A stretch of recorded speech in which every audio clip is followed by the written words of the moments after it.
What if the legends were never just stories? What if something is still alive beneath the ocean? Not a storm, not a wave, but something watching, waiting. Are dragons just myths?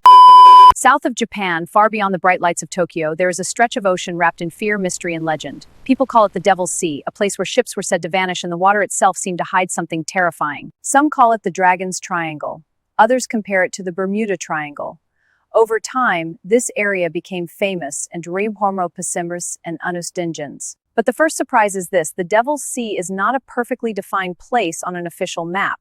Its borders change depending on who tells the story, but also from confusion, retelling, and fear. The waters most often linked to this legend lie near the Izu Islands, south of mainland Japan. And this is where the story becomes more unsettling, because of a real volcanic and tectonic danger zone beneath the sea. So before we talk about ghosts, curses, or vanished ships, we need to understand something below the surface, where volcanoes, earthquakes, and violent ocean forces can create scenes that look almost impossible. To understand why this region feels so dangerous, we have to start with the Earth itself. South of Japan lies part of the Izu Bonin volcanic arc, a restless zone. This is not an ordinary stretch of water. Beneath the surface are submarine walls, unsafe and unstable seafloor structures. In other words, the Devil's Sea sits above a part of the planet that is very much alive. And that matters, because underwater volcanoes do not always announce themselves the way land volcanoes do. Sometimes the danger stays hidden until the sea suddenly just coloring. Another reason these waters earn their reputation is the Kuroshio Current, one of the Pacific's most powerful ocean currents. It helps shape sea conditions around Japan, and in difficult weather, those conditions can become rough, fast, and unpredictable for sailors. So the fear surrounding the Devil's Sea did not come from one single story. It came from a combination of violent geology, dangerous currents, changing sea conditions, and the terrifying fact that some of its deadliest forces were almost completely invisible. The name itself adds to the fear. In Japanese, the phrase often linked to this legend suggests the dangerous or cursed sea. But here is the important detail: it was not always the name Fish's Zone. That means the legend did not begin as a perfectly mapped supernatural triangle.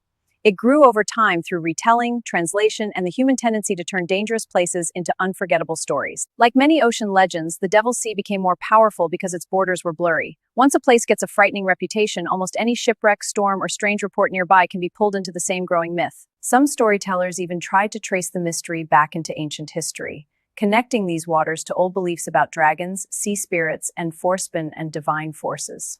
So even in its earliest layer, the Devil's Sea was already a mix of reality and imagination, real danger in the ocean, and human stories trying to find between and to strain. One of the most dramatic stories later connected to the Devil's Sea reaches back to the Mongol invasions of Japan. In 1274 and again in 1281, massive fleets went through Korea to conquer the islands. In Japanese memory, those storms became famous the Devon Wind, or kamikaze. Later storytellers folded the historical connection is more symbolic than proven. That detail matters because it shows how the Devil's Sea grew. Real history, real fear, and later imagination were blended together until storms, invasions, and mystery began to feel like parts of one giant cursed narrative. But the modern Devil's Sea mystery did not truly explode because of medieval history. It exploded in the 20th century, when real maritime modern redained. And at the center of that modern story was a submarine volcano called Myojin-sho, a hidden force beneath the water that would soon become the single most important reason the Devil's Sea gained its terrifying reputation. In 1952, fishermen south of Japan reported something extraordinary. The sea was no longer behaving normally. Water changed color, steam and smoke rose into the sky. That volcano became known as Myojin-sho, named after a fishing vessel connected to the first report. And what made it so terrifying was this: the eruption was happening underwater, where the most violent part of the disaster could not be seen directly. Myojin produced repeated explosions, floating pumice, and clouds of ash and steam. It was the kind of natural phenomenon that could easily feel supernatural. Imagine what sailors were seeing. Smoke rising from open water, the sea turning strange colors, and an island seeming to instant satellite monitoring. It must have felt like the ocean itself was breaking the rules of reality. And that eruption set the stage for the most tragic event in the entire Devil's Sea story. The loss of a Japanese research ship sent these waters consumed anyone who came too close. That ship was called Kaiomaru No. 5, a Japanese survey vessel sent to study the eruption at Myojin-sho. The mission was scientific, not kind of the Devil's Sea legend. In September 1952, Kaiomaru No. 5 approached the erupting volcano to investigate the eruption that was facing and crew members that was facing a force of that was still to surface. Then disaster struck. The ship was destroyed, and all 31 people on board were lost. There were no survivors. In a single moment, a scientific mission turned into gained a national culture around. To later mystery writers, this became the perfect Devil's Sea story. An official vessel enters the danger zone, and never returns. Researchers believe waves from the eruption, explosive force, and even gas-charged water may have played a role. In simple terms, that idea sounds almost unreal, but it is based on real science. A volcanic gas rise through the water, which means it may no longer support a ship the way normal seawater does. In other words, the ocean itself can temporarily stop acting like a reliable surface. For a crew caught above an active submarine eruption, it could come from the water beneath the ship, changing its physical behavior. Scientists also found evidence that tsunami waves were generated from the eruption. That means explosive force, violent water movement, and a sea surface transformed by the volcano below. So the most famous disappearance in the Devil's Sea was not necessarily unexplained at all. It may have been a terrifyingly natural event, mistaken for a supernatural mystery. Geological reality, not the supernatural. And that is what makes the Devil's Sea so fascinating. The truth does not destroy the legend, it deepens it. Because the real horror is not that something magical happened there. Around the same time, other incidents and near misses began to be associated with these waters. Even when ships were later found safe, the initial fear was enough to reinforce the idea that something unusual was happening in this part of the Pacific. This is how legends grow. A real disaster happens. Then smaller events, rumors, and partial reports begin to connect. Over time, separate stories merge into one powerful narrative that feels bigger than any single incident. By the 1960s and 1970s, the Devil's Sea had transformed into something far beyond a local concern. It became part of global mystery culture, often can be apply. Books, television shows, and articles began to describe the area as a paranormal hotspot. Disappearances were grouped together, details were sometimes exaggerated, it was now mysterious. One of the most influential figures in spreading this idea was a writer who had already made the Bermuda Triangle famous. When he turned his attention to the Pacific, in these versions, the Devil's Sea was no longer just about volcanoes or rough water. It became a place where planes vanished, streets for its distort reality itself. But here's where the story becomes complicated. When researchers began to examine the evidence closely, many of these dramatic claims were found to be exaggerated, misreported, or linked to events that did not actually happen in the same location. Some supposed disappearances were based on incomplete information. Others were simply normal maritime accidents later retold as mysteries. And in a few cases, events were moved or reshaped to fit the idea of a dangerous triangle. This does not mean the Devil's Sea is safe. It means the mystery we hear about today is not always the same as the reality. The danger is real. To really understand the Devil's Sea, we have to separate two things: the legend people tell and the physical reality of the ocean. And when we look at the science, the region becomes even more intense than the myth. Submarine volcanoes are one of the most important pieces of this story. Unlike volcanoes on land, they erupt beneath the ocean, often without warning, and their effects can spread through water in ways that are difficult to predict. During an eruption, the sea can change color, release gases, create floating rock, and generate waves that behave differently from normal storms. To someone witnessing it without context, there is also another factor: sound and pressure. Powerful underwater eruptions can send shockwaves through the ocean, and in some cases, these signals can travel across vast distances, far beyond the location of the eruption itself. All of this means the Devil's Sea is not mysterious because it breaks the laws of nature. It feels mysterious because it follows those laws so sudden and powerful that they can look impossible to the human eye. Another reason the Devil's Sea feels so mysterious is something humans have always struggled with: the unknown beneath the ocean.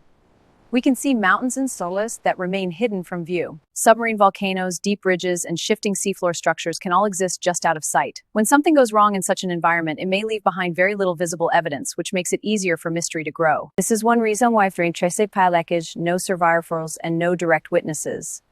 The human mind fills in the gaps, often with explanations that feel more dramatic than the truth. Over time, the Devil's Sea became a symbol of that uncertainty.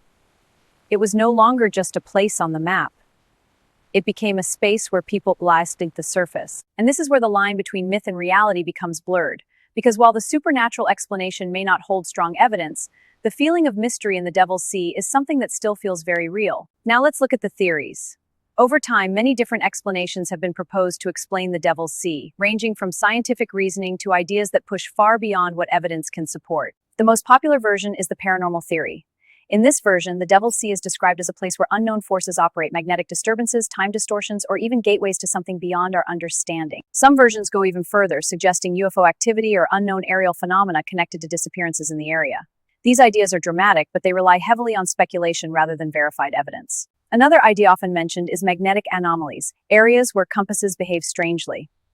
Strong evidence for extreme or unique magnetic behavior in the Devil's Sea is limited. In contrast, the scientific explanation focuses on real and measurable forces: volcanic activity, underwater explosions, strong currents, and unpredictable ocean conditions. When scientists analyze the strongest cases linked to the Devil's Sea, they usually find natural explanations. Not simple ones, but powerful and complex forces that can destroy ships quickly and leave very little behind.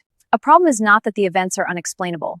The problem is that they are extreme. When something happens suddenly, violently, and far from witnesses, it can easily feel like it defies logic. This is why the Devil's Sea is often compared to the Bermuda Triangle. Both are places where real events were gathered together and presented as a single mysterious pattern, even when the individual cases had very different causes. And in both cases, the lack of clear boundaries made the legends stronger. If you can stretch a region, you can include more incidents, and the more incidents you include, the more mysterious the pattern begins to look.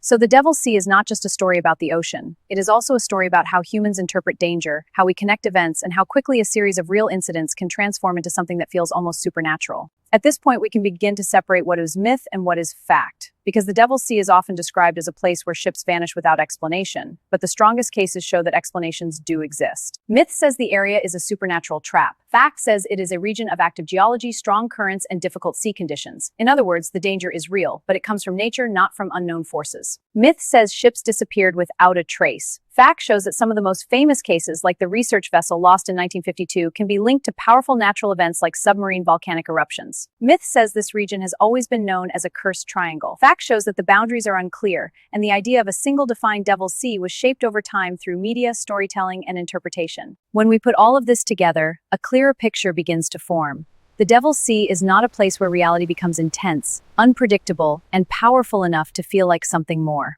Even today, the waters south of Japan are carefully monitored. Scientists, maritime agencies, and coast guards keep a close watch on volcanic activity because the forces that shape the Devil's Sea legend are still active beneath the surface. In recent years, there have even been observations of discolored water and renewed activity near underwater volcanic sites. These are reminders that the region is not just a story from the past, it is still evolving today. For modern ships and aircraft, advanced navigation and communication systems have reduced the risk.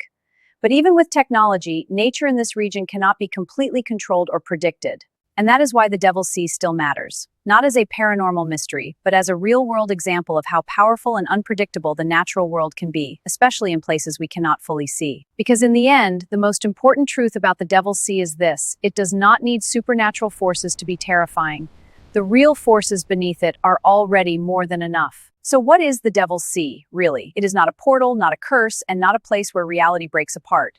It is a region where create events that feel almost extreme belief. It is a place where the earth itself moves beneath the water, where volcanoes erupt unseen, and where the ocean can suddenly change in ways that challenge human understanding. It is also a reminder of how quickly stories can grow. A real event becomes a rumor becomes a pattern, and a pattern becomes a legend that can last for generations. The Devil's Sea exists in two forms at once. One is the real ocean, dangerous, powerful, and shaped by geology. The other is the legend, mysterious, dramatic, and shaped by human imagination. And the truth is, both versions are powerful in their own way. One teaches us about the forces of nature. The other reminds us how humans respond to fear, uncertainty, and the unknown. In the end, the Devil's Sea is not a place that needs exaggeration. Its real story is already dramatic enough, an ocean shaped by fire, pressure, and movement beneath the surface. It is a place where a hidden eruption can destroy a ship, where the sea itself can change its behavior, and where even modern science continues to study forces we cannot always see directly. The legend will probably never disappear. People will continue to tell stories of vanishings, strange forces, and unexplained events, because places like this invite imagination as much as they demand respect. But if we look closely, the most powerful part of the Devil's Sea is not the mystery. It is the reality beneath it, a reminder that nature does not need to be supernatural to feel overwhelming. And maybe that is the real lesson of the Devil's Sea. A line between mystery and understanding is often thinner than we think. Sometimes, what feels impossible. So the next time you hear about the Devil's Sea, remember this. Behind every mystery, there is often a deeper story, one shaped not by myth alone, but by the powerful forces of the natural world. This is a place where science and storytelling meet, where facts and imagination overlap, and where understanding the truth does not make the story less powerful, it makes it even more meaningful. Because in the end, the Devil's Sea is not just about what happened in the past. It is about how we see the unknown, how we interpret danger, and how we turn real events into stories that last. And out there, south of Japan, The ocean continues to move, to change, and to remind us that even in the modern world, there are still places where nature holds the final word. The Devil's Sea may never fully lose its mystery. But perhaps the most powerful truth is this: the world is already extraordinary, already unpredicted. Thank you for watching. If you found this story interesting, make sure to subscribe and support the channel. Your support helps us bring more deep, powerful stories like this to life. Stay curious, and we'll see you in the next video.